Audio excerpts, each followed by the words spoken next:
Hey, every Tuesday. Hey, every Wednesday, everybody. Hey, every Thursday. Hey, every Saturday. Hey, every Sunday, everybody.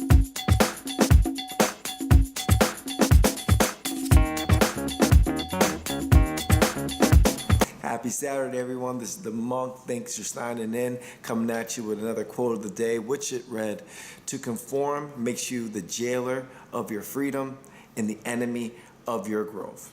Now, I wrote this one because you're not like everyone else. We're all trying to be, act, and dress like someone else in a world that is screaming for your own individuality.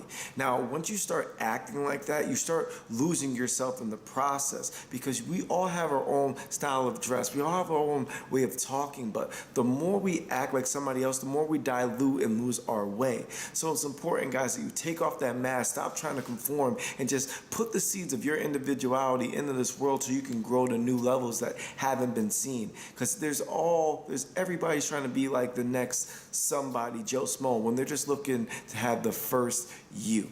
Now, that's why today's quote talked to me. I'll see you guys a little bit later with the 3 things I'm grateful for. You know what it is, guys. Please like, comment, and share my videos. And do hit that subscribe button. This is the Monk here, Monk with me, and I'll talk to you soon, okay? Bye-bye.